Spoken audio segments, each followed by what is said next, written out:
오늘을 함께하며 여러분의 내일을 응원합니다. 성공예감 이대호입니다.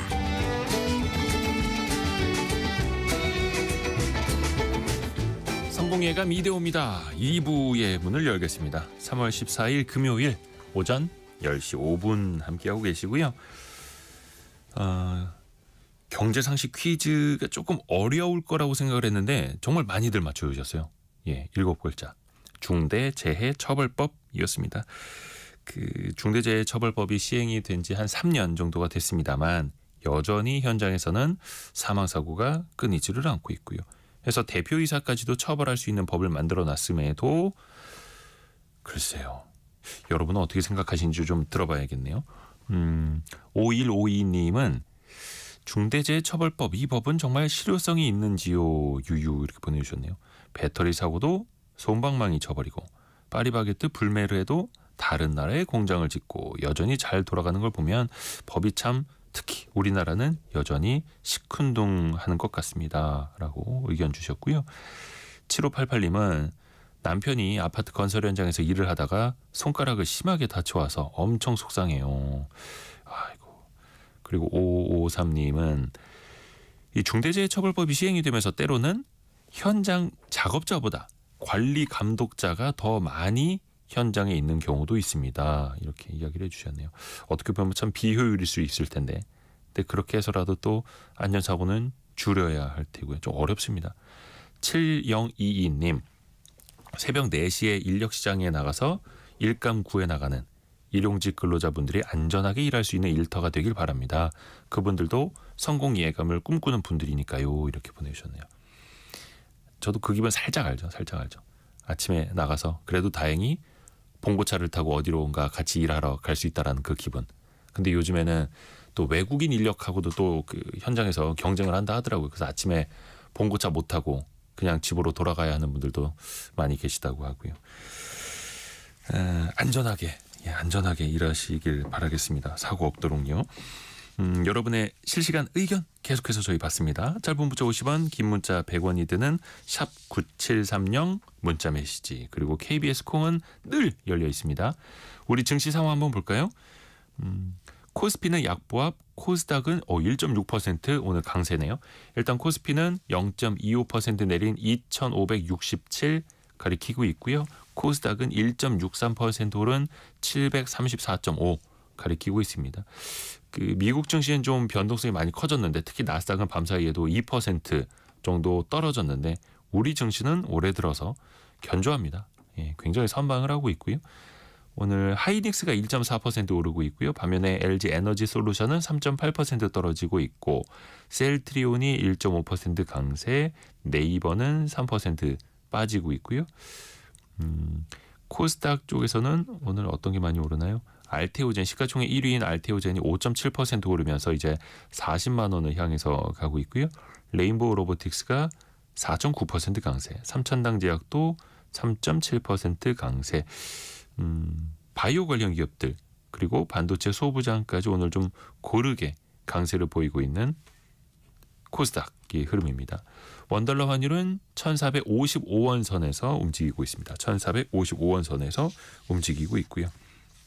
뭐 미국 증시 밤사이에 또 나스닥이 2% 가까이 떨어졌습니다만 그 관세 전쟁이죠. 관세 전쟁에 대한 우려가 이제 실물 경제로 또 반영되는 것 아니냐. 또 그걸 증시가 먼저 또 반영을 하기 시작을 하고 있고요. 철강 또 알루미늄에는 25% 관세가 부과가 됐죠. 우리나라도 그 영향에서 자유로울 수가 없습니다. 오늘 뿌리 깊음 제조업 시간에 그 뿌리로 더 깊이 한번 들어가 보겠습니다. 숭실사이버대 환경안전공학과 교수이자 SF 소설가인 곽재식 작가와 함께합니다. 안녕하세요. 안녕하세요. 곽재식입니다. 우리나라도 이 철강 산업 진짜 빼놓을 수가 없는데 그렇죠. 우선은 용어가 좀 어려워 헷갈려요. 철강 또 요 앞뒤로 바뀌면 강철 완전히 네. 다른 뜻이 되고 네네. 뭐 비철 금속 이런 뜻도 있고 용어부터 좀 정리를 해주세요. 일단 철하고 이제 강철을 좀 구분해 볼 필요가 있는데요. 왜냐하면 철강 산업이라고 하면 철하고 강철 뭐 이런 걸 만드는 사업을 다 합해서 철강 산업이라고 하기 때문에 네. 철하고 강철이 무슨 차이냐를 좀 구분해 볼 필요가 있을 것 같습니다. 우리가 무슨 강, 뭐 특수강, 뭐 뭐 스테인리스 강 할 때 그 강이 이제 강철의 줄임말이라고 보셔도 되거든요. 네. 그래서 철하고 강철이 뭔가 다른 건데 무슨 차이냐라는 걸 먼저 아시면 될 것 같습니다. 뭐 철 중에서 좀 단단한 게 강철 아니야라고 생각하셔도 아주 크게 틀린 생각은 아닙니다. 왠지 이름은 더. 네. 그런데 이제 조금 더 들어가 보면 구체적으로는 현대 철강 산업에서는 그 성분에 따라서 철하고 강철을 구분을 해서 부릅니다. 순수한 철, 100%철 같은 경우에는 생각보다 우리가 철이라고 그냥 생각했을 때 떠올리는 재질보다는 좀 물렁물렁하거든요. 네, 물렁물렁하다고요, 철이? 네. 그렇게 강하지가 않습니다. 그냥 100% 순수한 철이라는 거를 의외로 일상생활에서 그렇게 구하기는 쉽지가 않습니다. 그래서 100% 순수한 철이라는 거를 이렇게 사용을 해보면 의외로 그렇게 튼튼하지는 않습니다. 그러니까 막 프레스 같은 걸로 누르면 그래서 형이 만들어지는 거죠. 그렇죠. 그렇게 잘 될 정도인데 근데 100% 순수한 철은 그래서 너무 물렁해가지고 잘 안 쓰거든요. 그래서 거기다가 탄소를 조금 타주면 탄소가 조금 섞여 있으면 훨씬 더 좀 강해지기 때문에 그거를 강철이라고 부른다. 그래서 철하고 탄소의 어떻게 보면 합금이 강철이라고 보시면 되겠고요. 그래서 흔히 보다 보면 뭐 탄소강 뭐 이런 이야기를 그쵸. 보실 때가 있습니다. 그래서 탄소강이 우리가 강철이라고 부르는 거의 기본 제품이다라고 보시면 되겠습니다. 자, 그런데 이게 뭐 여기서 이제 하나 이제 좀 뭐 이 이야기 이제 설명할 때마다 요즘 뭐 학교 선생님들이나 교수들이 맨날 하고 가는 이야기가 뭐냐면 네. 이제 우리 슈퍼히어로 영화 중에 보면 이제 아이언맨이라는 게 있지 않습니다. 아이언맨 자체가 그 아이언이 철이잖아요. 아이언이 철이라는 뜻이지 않습니까? 네. 근데 이제 슈퍼맨이 영어로 별명이 맨 오브 스틸, 강철의 사나이거든요. 아, 둘 다 비슷해요? 네, 그래서 아이언맨하고 슈퍼맨하고 싸우면 누가 이길까라고 생각을 해보면 아이언 순수한 철보다 스틸 강철을 영어 스틸이라고 하거든요. 그래서 맨 오브 스틸이 훨씬 더 강하다. 그래서 슈퍼맨이 더 세다. 아이언맨하고 슈퍼맨을 싸우면 슈퍼맨이 이긴다. 네, 그걸로 스틸 강철이 철보다 강하다는 걸 기억하면 된다. 탄소가 강하게 해주는 역할을 한다라고 기억을 하시면 되겠습니다. 자, 그런데 여기서 헷갈리는 게 하나가 있는데 헷갈리는 게 뭐냐면 보통 이제 우리가 철을 좀 특수한 방법이 아니라 일상적으로 우리가 만드는 방법으로 철을 제조를 하면 자연스럽게 순수한 철 속에 탄소가 좀 들어가거든요. 네. 그래서 저절로 강철처럼 철이 만들어집니다. 그런데 그냥 대충 이렇게 철을 그냥 뚝딱 만들어내면 생각보다 탄소가 너무 많이 들어갑니다. 그래서 그냥 요즘 우리가 사용하는 공법대로 만들어낸 철은 강철이라고 부르기에는 또 탄소가 지나치게 많이 들어가 버린 철이 되거든요. 이러면 어떤 현상이 발생하냐면 철이 너무 단단하고 너무 딱딱해져가지고 이게 단단하기는 한데 대신에 좀 세게 때리면 깨지는 현상이 잘 발생합니다. 그래서 또 역시 좀 쓰기가 안 좋습니다. 그래서 이런 상태가 된 철을 옛날 말로는 흔히 이제 무쇠 이런 식으로 부르고요. 그런 철 중에서 그래도 이거를 뭐 이렇게 구부리거나 눌러가지고 모양을 바꾸기는 좀 어렵지만 녹여서 어디다가 이렇게 부어가지고 굳히면 어느 정도 가공을 할 수 있겠다 싶은 정도가 되는 거는 주철이라고 부릅니다. 그래서 탄소의 농도가 지나치게 높아가지고 너무 딱딱한 거는 주철 또는 무쇠라고 보시면 되고요. 탄소의 농도를 좀 알맞게 조절을 해가지고 대충 철 대비 탄소가 한 0.2%에서 2% 사이 정도에 오게 그 정도로 만든 게 강철이다라고 보시면 되겠습니다. 그래서 우리가 일반적으로 강철이라고 부르는 거는 철하고 탄소의 합금인데 탄소가 너무 많지도 않고 아예 없지도 않을 정도로 적절하게 조절해 놓은 거를 강철이라고 보시면 되고요. 그래서 강철이란 용어 자체는 사실은 뭐 조선시대에도 쓰던 용어입니다. 그때는 뭐 지금처럼 정교한 의미로부터 의미를 도출해가지고 쓰지는 않았던 것 같은데요. 순우리말로는 뭐 시우쇠, 참쇠 이런 말도 있어가지고 뭐 숙철, 뭐 정철 이런 말도 사용했고요. 강철이라는 단어도 조선왕조실록 같은 데 보면 몇 번 나오는데 요거는 좀 이렇게 탄소가 어느 정도 적당한 양으로 조절이 되어 있어가지고 만들어져 있는 요즘 현대적인 의미의 강철 중에서 좀 특히 좀 단단하고 쓰기 좋은 거 고급 제품을 조선시대에는 강철이라고 불렀던 것 같습니다. 그때도 그러니까 엄밀한 의미로 합금이 있었던 거네요. 그렇죠. 탄소의 양을 적당하게 조절을 해가지고 조선시대에도 그냥 철을 대충 이렇게 만들면 탄소가 지나치게 많이 들어가는 경우가 많이 생겼거든요.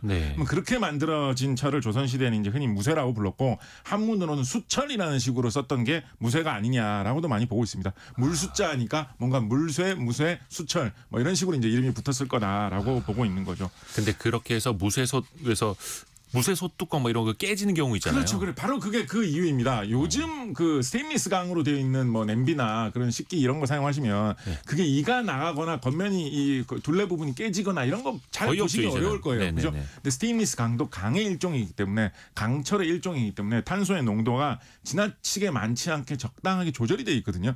그렇기 때문에 그렇게 쉽게 깨져 나가지 않고 적당하게 질긴 수준을 유지를 해주는 것인데 옛날에 무쇠로 만들던 커다란 가마솥 같은 경우에는 말 그대로 무쇠로 탄소가 그냥 무자비하게 많이 들어가 있는 그런 철로 많이 만들었기 때문에 오래 사용하다 보면 이가 나가듯이 둘레가 이렇게 깨지는 뭐 그런 현상이 발생하곤 했었죠. 요것도 이제 비슷하게 또 이제 또 장례사가 또 요거 기억하기 좋게 또 많이들 하는 이야기가 뭐 있냐면 이제 이거 좀 옛날 이야기긴 한데 이거는 아까 아이언맨 이야기보다는 우리 옛날에 이제 그런 거에 궁금했던 어린이들 많이 있었죠. 아주 옛날에.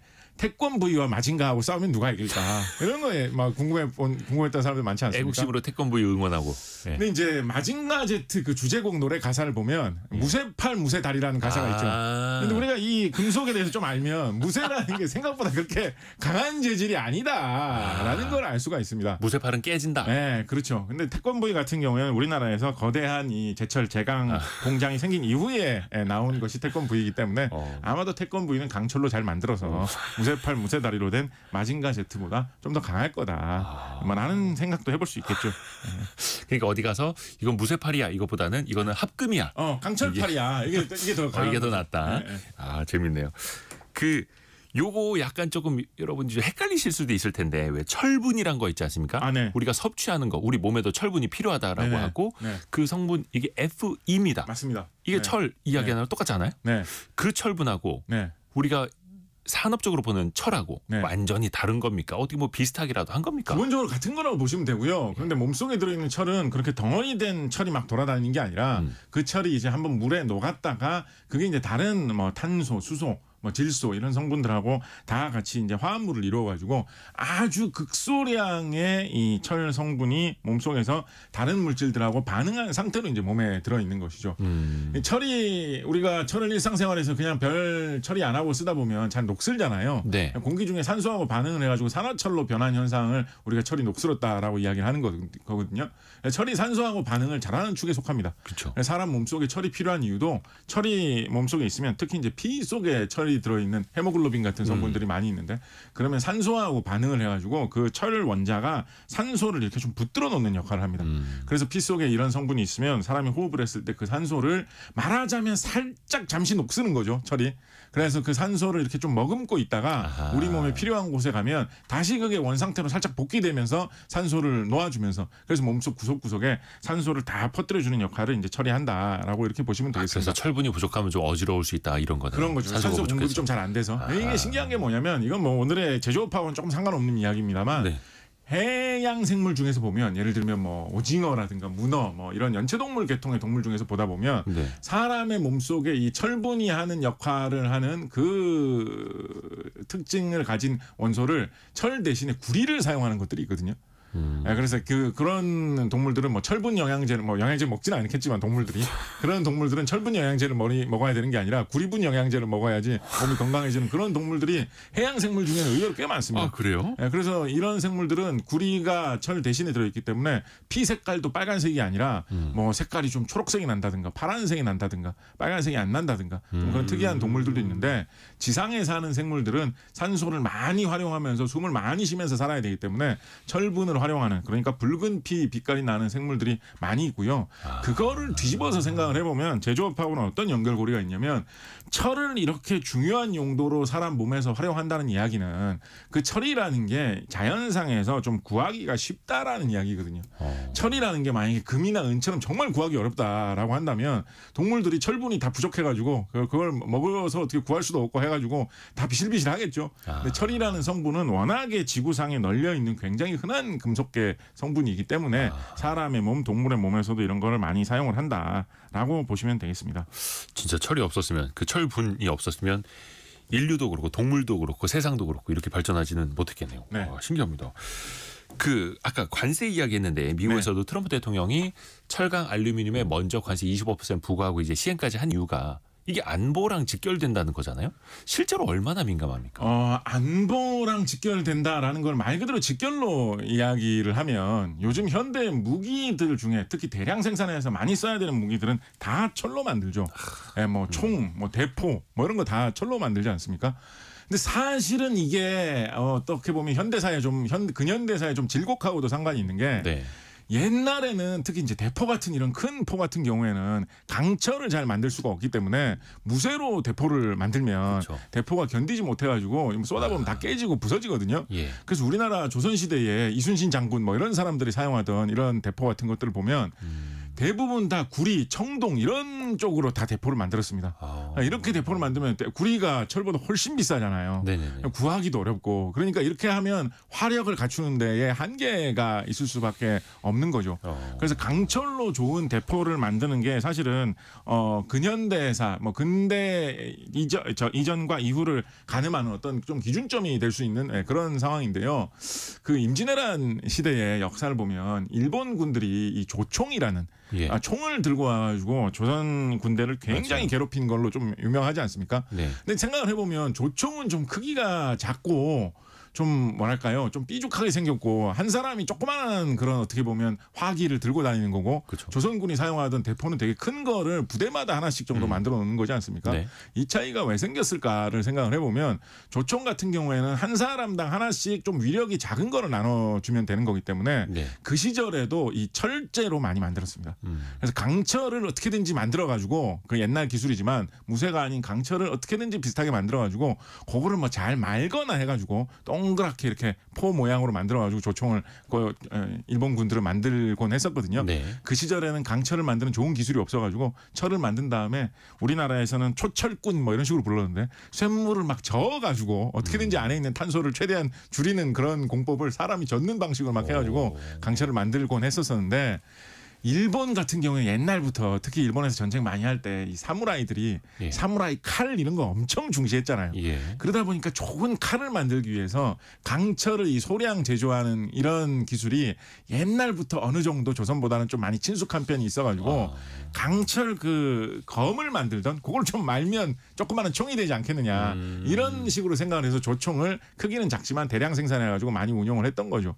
그래서 우리나라 이순신 장군의 난중일기 1593년 음력 9월 14일 그걸 보면 그거를 보고 우리도 이 비슷한 걸 만들어야 되는데 라고 되게 고민을 하다가 비슷한 걸 하나 개발하는데 드디어 성공했다라고 이순신 장군이 감탄하는 대목이 적혀 있거든요. 그때 사용하던 말은 정철 총통이라는 말인데 네. 이 정철이라는 게 요즘으로 따지면 이제 강철의 일종이라고 볼 수 있기 때문에 예. 그때 조선군이 이제 겨우 강철로 된 조그마한 총 같은 거를 이제 조금 만드는데 그때 좀 시작했다라고 이야기를 해볼 수가 있는 거죠.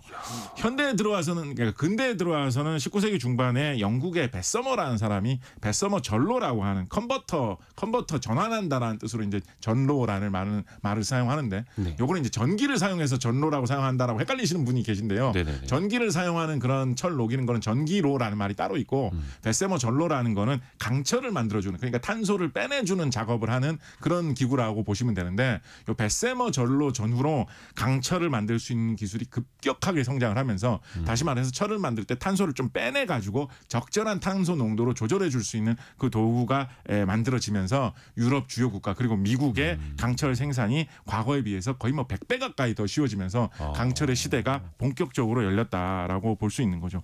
우리 저기 텔레비전에서 애국가 나올 때 예. 가끔 이렇게 제철소 풍경 보여주면서 항상 나오죠. 제철 항상 나오죠. 영광로에서 막 영광로. 뭐 샘물 나오고 뭐 그런 건 장면 나오지 않습니까? 가슴이 뜨거워지는 장면. 예, 그때 쇳물을 이렇게 뭐 이렇게 철철철 붓는 장면이 나올 때가 있어요. 그죠. 그때가 많은데 그 쇳물 붓는 그게 바로 전로라고 보시면 됩니다. 용광로라는 거는 쇠를 녹여가지고 쇳물이 흘러나오는 거기 때문에 그 쇳물을 막 굳이 인위적으로 붓는 그런 거는 용광로는 아니에요. 네, 그런 영상에서 쇳물을 막 갑자기 뭘 이렇게 이상한 도가니 같은데 항아리 같은 데서 그쵸, 넣어둔 쇳물을 막 뒤집어서 막 붓는다 이런 게 나오면 그게 전로라는 컨버터라는 장비고 예. 거기에서 바로 강철을 만드는 거다라고 보시면 되겠습니다. 그래서 강철이 만들어진 다음에 엄청난 뭐 대포, 총 이런 게 과거에 비해서는 비할 바 없이 싼 가격에 훨씬 더 품질이 좋게 되게 큰 제품이 대량 생산될 수 있게 되기 때문에 군사력이 급성장할 수 있는 그런 계기가 됐었고요. 그때 강철을 잘 만들어가지고 군사력이 급격하게 성장한 대표적인 나라가 독일이었습니다. 독일.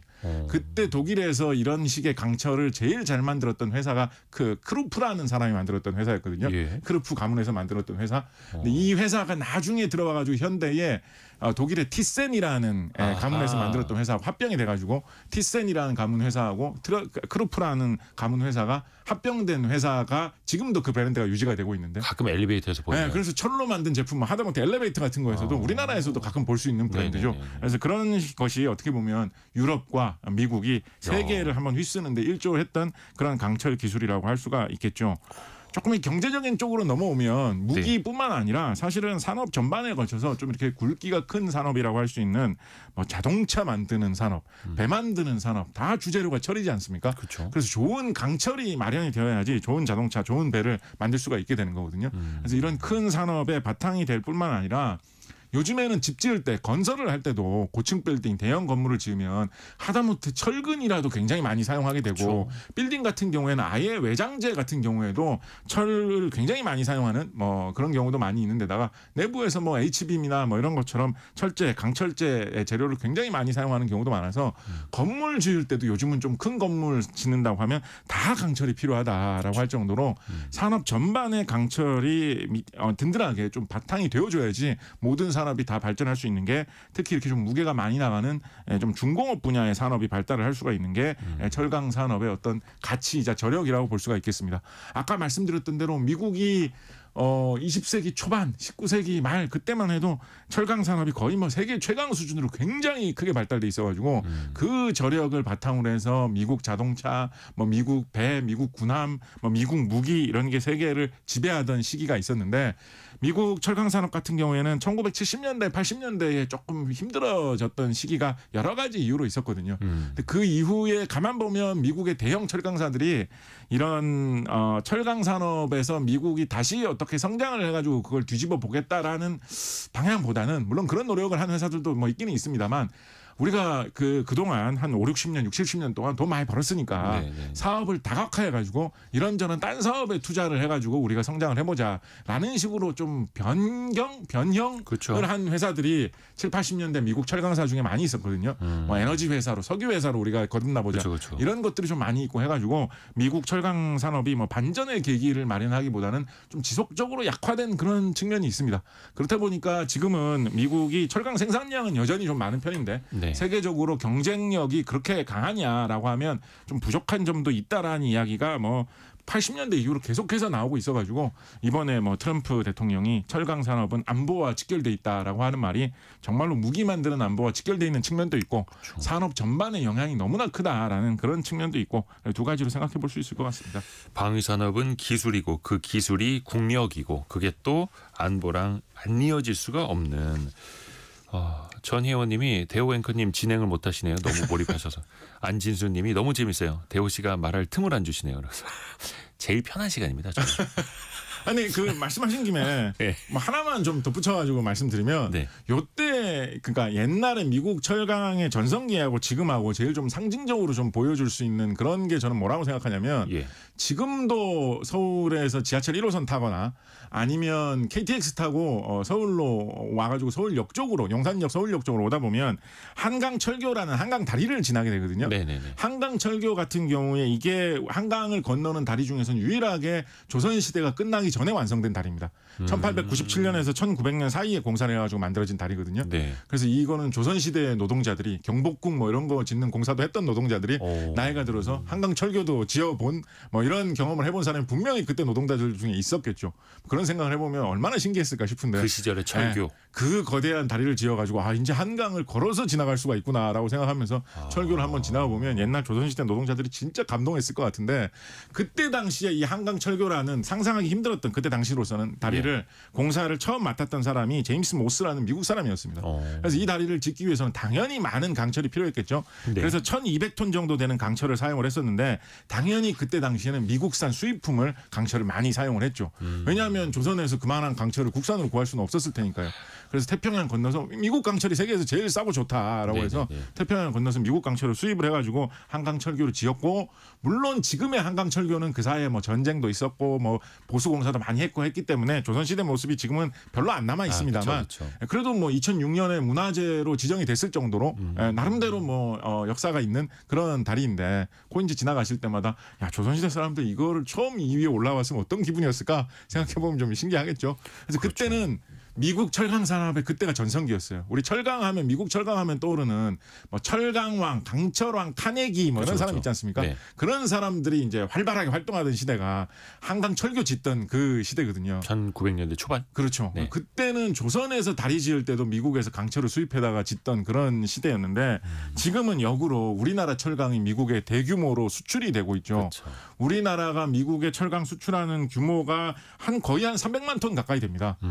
조선에 한강 철교 지을 때 1200톤 수입해 왔는데 지금은 300만 톤 우리가 역으로 태평양 건너서 미국에 수출을 하고 있죠. 그러니까 대단한 것이고 이게 얼마나 대단하냐면 미국의 철강 제품을 제일 많이 수출하는 나라가 뭐 캐나다, 멕시코 이런 나라들이거든요. 네. 브라질 좀 수출 많이 하고. 근데 캐나다, 멕시코는 미국하고 붙어 있잖아요. 네. 그러니까 당연히 수출을 제일 많이 할 수밖에 없는데 그런 아메리카 대륙에 있는 나라들 제외하면 한국이 미국에 태평양을 건너서 이 멀리서 철강 제품을 다 수출을 해도 경쟁력이 있다라는 이야기는 그만큼 한국의 기술력이 굉장히 높아져가지고 지금은 철강 경쟁력이 1900년 한강 철교가 건설되던 시대하고는 완전히 뒤집힌 시대.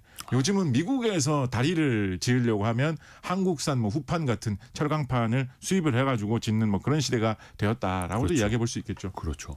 또 하나 궁금한 게 아까 그 애국가에 나오는 그런 뭐 제초소 네네. 장면을 이야기를 했습니다만 또 네. 거기서 빠지지 않고 나오는 게 있습니다. 그 쇠물 부었을 때 네. 일자로 쫙 그렇죠, 부어지는 그렇죠. 장면. 네. 그리고 나중에 돌돌돌도 말려있는 두루마리 같이 생긴 그런 철판 그렇죠. 같은 것들이 있거든요. 네. 요것도 분명히 이제 쓰임에 따라서 또 만들어진 과정에 따라서 차이가 있죠. 네. 철을 처음에 이 용광로에서 뽑아가지고 나오면 그거를 이제 선철이라고 하고요. 영어로는 피그 아이언이라고 합니다. 피그라는 게 이제 뭐 통으로 이렇게 나오는 거에 보통 피그라는 말이 붙는 경우가 많은데 요즘 남아있는 단어 형태만 보면 원래 그 뜻은 아닙니다만 약간 돼지철, 돼지쇠 같은 그런 느낌이죠. 한자로는 선철이라는 말 사용합니다. 네. 그래서 이게 강철 상태가 아닌 용광로에서 간 나온 그런 철을 선철이라고 하고요.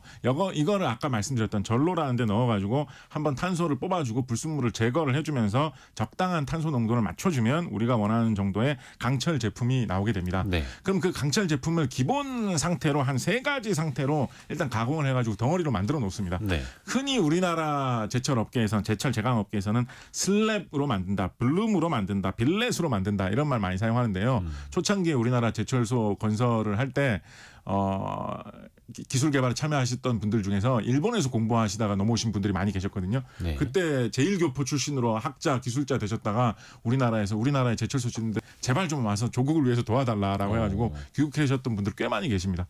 그분들이 많이들 작업을 하셨기 때문에 현장에서는 약간 일본식으로 스라브, 뭐 브루무, 비레트 뭐 이런 말도 지금도 조금 쓰는 것 같아요. 일본식 발음으로. 네, 그래서 슬랩이라고 하는 거는 약간 판 모양 비슷하게 판치고는 조금 두꺼운 약간 벽 비슷하게 생긴 정도로 철덩어리를 만들어 놓으면 지금도 그 슬라브라고 부르는 게 그 슬랩. 네, 거기서 온 슬랩이고요. 것. 그다음에 빌렛이라고 부르는 거는 약간 기둥 모양 비슷하게 좀 길쭉하게 만들어 놓은 거. 이거 빌렛이라고 하고요. 네. 그 중간에 좀 어중간한 거는 이제 블룸이라고 하거든요. 그래서 슬랩은 약간 납작하니까 그거를 더 강하게 좀 눌러가지고 얇게 펴가지고 철판 계통의 제품 많이 만들고요. 빌렛 같은 경우는 기둥 모양이니까 좀 이렇게 길쭉하니까 요거를 또 길게 뽑아가지고 철사 같은 형태의 제품을 좀 많이 만듭니다. 그 중간에 이제 블룸 같은 경우에는 그 사이에 좀 어중간한 제품, 뭐 예를 들면 뭐 쇠파이프 뭐 이런 거 만들 때 블룸을 이용해서 만든다든가 이런 경우 사용할 때 많죠.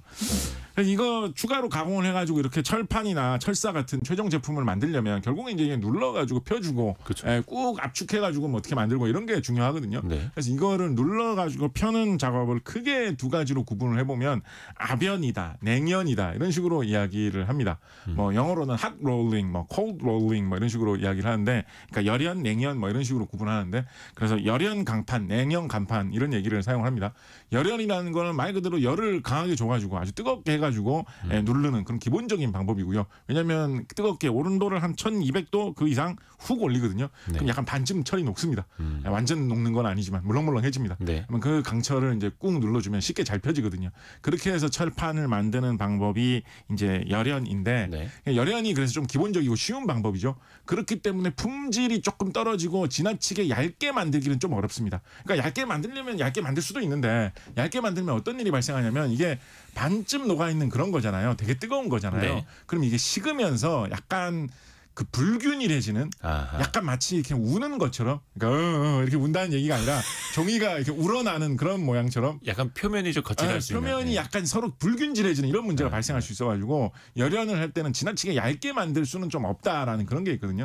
그래서 이제 열연 제품은 그런 정도의 어떻게 보면 좀 싼 제품이 열연으로 좀 나오는 경우가 있고 산업재 중간으로 들어갈 때. 그렇죠. 그리고 네. 그 뭐 건축 자재 뭐 이런 데도 좀 쓰인 것 같고요. 예. 냉연 제품 같은 경우에는 이제 그거가 다시 다 굳어가지고 식은 상태에서 더 강한 힘을 줘가지고 쫙 누르는 뭐 이런 게 이제 냉연인데 냉연 같은 경우에는 그래서 이게 뭐 물렁물렁하지 않은 열을 안 받은 걸 눌러야 되니까 더 강한 힘으로 세게 눌러야 되니까 만들기가 좀 더 어렵겠죠. 그렇다 보니까 냉연 간판 같은 경우는 좀 값이 비싼 대신에 더 얇게 만들 수도 있고 더 균일하게 더 일정한 재질을 만들기도 좋습니다. 그래서 냉연 간판 같은 것이 뭐 자동차 재료 같은 거, 뭐 이런 모양을 잘 잡아줘야 되는 거, 이런 거, 좀 정교하게 만들어야 되는 거, 이런 거 할 때 냉연 제품을 많이 사용한다라고들 이야기를 합니다. 자, 그런데 이제 그러면 이제 기술자들이 생각을 하겠죠. 네. 열연 제품이지만 균일하고 얇게 만들 수만 있으면 이거 싸게 만들어가지고 이거 좋은데 팔 수 있으니까 이거 돈 벌 수 있겠는데 이런 네. 생각 많이 하지 않겠습니까?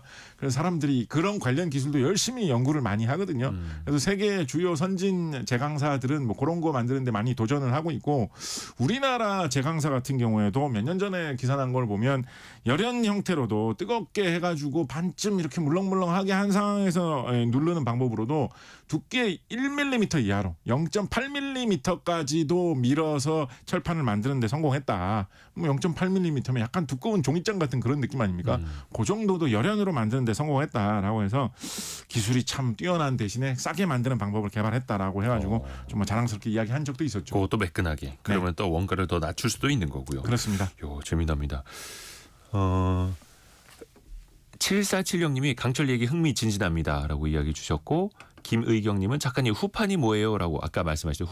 후판 이제 두꺼운 거. 네, 배 만들 때 쓰이는 두꺼운 그렇죠. 철. 네, 두껍다라는 뜻의 한자 후자를 써가지고 후판이라는 말을 쓰는 거고요. 네. 보통 두께가 한 6mm 넘어가면 이제 후판이다라고 이야기를 합니다. 말씀하셨던 대로 뭐 배라든가 배가 크잖아요. 네. 철로 된 배가 크니까 당연히 이제 배의 껍데기도 두껍고 튼튼해야 되기 때문에 이런 후판 같은 제품이 판매되는 경우 있고 그리고 강한 철 구조물 같은 거 만들 때 아까 말씀드렸던 뭐 다리 같은 거 이런 거 만들 때 철판이 이제 두꺼워야지 다리가 튼튼하겠죠. 그렇죠. 네, 그래서 그런 거 만들 때도 후판 같은 것들 많이 사용을 합니다. 요거 후판이라든가 요런 게 우리나라가 미국에 많이 수출하는 제품이거든요. 네. 후판 같은 게 이게 품질을 좋게 만들면 되게 좀 묘하게 잘 쓸 수 있는 그런 경우들이 많아가지고 이게 고객사하고 잘 닿기만 하면 판매하기 좋은 제품이 되는 수가 있습니다. 그러니까 대표적으로 뭐 어떤 게 있냐면 아까 뭐 배 만드는 거 예시로 설명드리면 배 만들 때 굉장히 두꺼운 철판을 굽혀가지고 그리고 그걸 용접을 해가지고 붙여야지 배가 되잖아요. 그렇죠. 그러니까 두께가 6mm 뭐 센티미터 단위가 되는 아주 두꺼운 그런 철판을 나란히 갖다 놓고 강철판을 그걸 녹여가지고 이제 붙여야지 배가 완성이 되는 거거든요. 그러니까 이게 잘 녹아가지고 붙을 때 딱 잘 붙어야 됩니다. 그래야지 배가 물 셀 틈 없이 잘 만들어지겠죠. 네. 근데 이제 이게 뭐 배에 만드는 이런 강철이니까 좀 녹도 안 슬면 좋고 튼튼하면 좋고 오래 가야 되고 뭐 이런 가지 여러 가지 그런 품질상 기준이 있지 않겠습니까? 예. 그러면 이제 그런 기준을 만들기 위해서 여러 가지 다른 금속을 섞어가지고 합금을 많이 만들게 되거든요. 근데 합금 형태로 만들면 합금 속에는 여러 가지 다른 성분들이 많이 섞여 있기 때문에 이거는 녹여서 용접을 하려고 하면 예를 들어서 뭐 철하고 뭐 구리하고 합금을 만들었다라고 하면 구리하고 철하고 녹는 온도가 다르기 때문에 합금이 만들어지면 그게 용접이 좀 잘 안 됩니다. 물론 뭐 용접이 기술이 뛰어나가지고 요즘엔 그런 것도 다 용접을 잘 합니다만 아무래도 순수한 강철로만 돼 돼 있는 거에 비해서는 서로 합금 성분마다 녹는 온도가 달라가지고 용접이 잘 안 되는 그런 골치 아픈 문제점이 있거든요. 그래서 최대한 합금 성분을 많이 사용하지 않고 순수한 강철만 이용을 해가지고 합금에 해당하는 그런 품질이 나오게 하는 거, 이런 게 중요할 때가 많이 있습니다. 그래서 뭐 예를 들면 뭐 최대한 우리는 강철판을 만들 때 뭐 여러 번 두드려가지고 튼튼하게 만든다라든지, 온도를 뭐 이렇게 눌러가지고 펼 때 온도 조절을 잘 해가지고 내부적인 세부적인 그런 아주 미세한 구조가 아주 치밀하게 되게 잘 만들어가지고 강도를 합금을 하지 않고도 그냥 순수한 강철만으로도 그 정도 합금 정도의 성질을 내게 만들다든지 뭐 이런 거를 기술적으로 많이 확보를 하거든요. 그래서 이런 거 같은 경우에는 이 사용자가, 그러니까 소비자라고 할까요? 고객이 어떤 식으로 그 철판을 사용하는지에 대해서 잘 알아야지만 잘 개발할 수 있는 제품이잖아요. 네. 그래서 이런 고객사하고 어떻게 잘 소통이 되느냐, 그걸 어떻게 잘 맞춰줄 수 있느냐, 이런 것도 사실은 철강 제품을 잘 판매할 수 있는 그런 어떤 좋은 방법 중에 하나입니다. 우리나라의 철강 제품이 뭐 지금까지 좀 잘 되어온 편이지 않습니까? 네. 그 잘 되어온 이유 중에 하나로 뭐 현장에서는 그 말처럼 쉽지 않다라고 하시는 분도 계시겠습니다만, 예. 해외 대비 어떤 이야기를 좀 하냐면, 네. 한국에는 서로 다른 회사 사람들끼리도 뭐 같은 한국 사람이고 같은 뭐 업계에서, 비슷한 업계에서 서로 같이 이제 월급 받으면서 일하는 사람들이니까 직장인들끼리 그냥 좀 잘 통한다, 이런 게 좀 있어가지고 네. 고객하고 이 제품 만드는 회사 쪽하고 소통이 좀 잘 된다라는 거예요.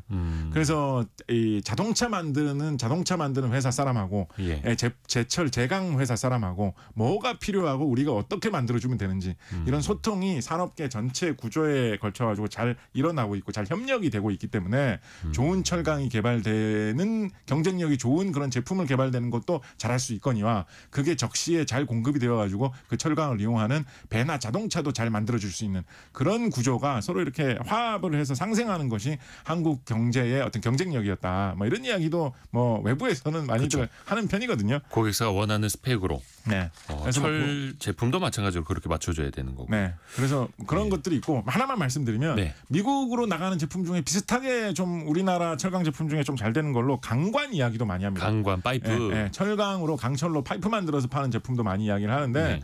요거 같은 경우에는 트럼프 집권되면서 약간 좀 반짝 사람들에게 주목 많이 받고 뭐 좀 이랬던 것도 있었거든요. 지금 또 이제 수혜가 예상된다 이런 것도 많이 나오죠. 그렇습니다. 그렇게 이야기가 나온 이유가, 트럼프 대통령이 집권을 하면 아무래도 석유나 가스 이런 개발을 네. 과거보다 많이 하지 않겠느냐라고 이야기를 하는데, 석유나 가스를 개발하려면 땅속 깊은 곳에다가 파이프를 박아가지고 뽑아내야 되지 않습니까? 당연히 이제 이런 파이프는 석유나 가스를 잘 견딜 수 있으면서도 땅에 박을 수 있을 정도로 튼튼하고 강해야 되거든요. 그러니까 좀 좋은 강관 파이프 형태의 강철 제품이 많이 필요한데, 그거를 우리나라에서 좀 잘 만들어가지고 팔 수가 있었기 때문에 이런 거 좀 잘 될 분위기였는데, 이번에 갑자기 또 관세 이야기가 나와가지고 네. 요즘 좀 뭐 고민 많이 하는 분위기죠. 그래서 그냥 수출이 아니라 미국 내 이제 공장을 갖고 있는 기업들이 또 수혜다 이런 이야기도 나오고 네네. 있는 거고요.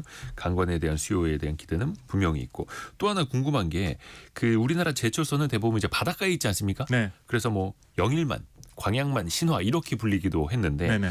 특별히 모두 바다 근처에 있어야 하는 이유는 뭘까요? 일단 우리나라에서 철강 산업을 처음부터 시작을 하면서 아예 수출 수입을 염두에 두고 사업을 시작을 한 거죠. 철강 산업을 이렇게 많이 생산을 해가지고 내수로 다 소비를 한다라는 생각 이상으로 수출을 해야 된다라는 생각까지도 어떻게 보면 한국 사람들은 약간 상식 비슷한 거죠. 제조업 제품이 잘 만들어지면 당연히 수출해야지. 이게 한국인들이 어떻게 보면 거의 상식인데, 네. 의외로 이런 게 상식이 아닌 나라들도 세상에 많이 있습니다. 미국 같은 경우에는 아까 미국 철강 산업의 뭐 전성기가 19세기 말부터 20세기 중반까지였다 말씀드렸는데, 네. 미국은 철강 산업이 내수를 중심으로 사실 대부분 다 운영이 됐었거든요.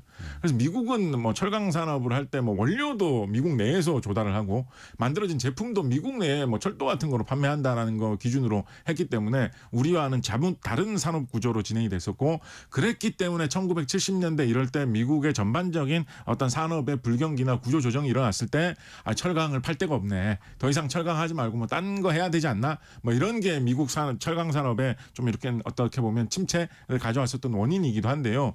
우리는 1970년대 애초에 철강 산업 시작할 때부터 우리나라에 뭐 자원도 많지 않겠다. 철광석이니 석탄이니 다 수입해 와야 된다라고 해가지고 원료도 수입해 오고 만들어지면 제품도 외국에 수출하자라는 게 기본이었기 때문에 네. 어떻게 보면 뭐 이런 원재료 가격이 좀 변동되는 거에 대해서도 역으로 오히려 좀 좀 튼신할 수 있는 뭐 그런 측면도 있었고요.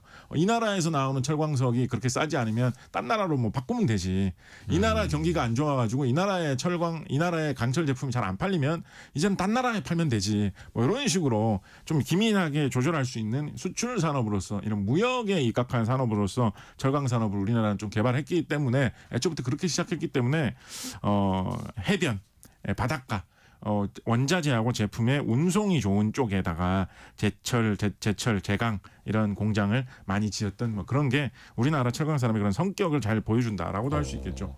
역시 수출과 수입을 위해서 저는 약간 그 제철소에서 바닷물도 많이 끌어다 써서 그러는 줄 알았어요. 그런 측면도 있죠. 네. 물이 많이 필요해서 뭐 그런 측면도 있고요. 네.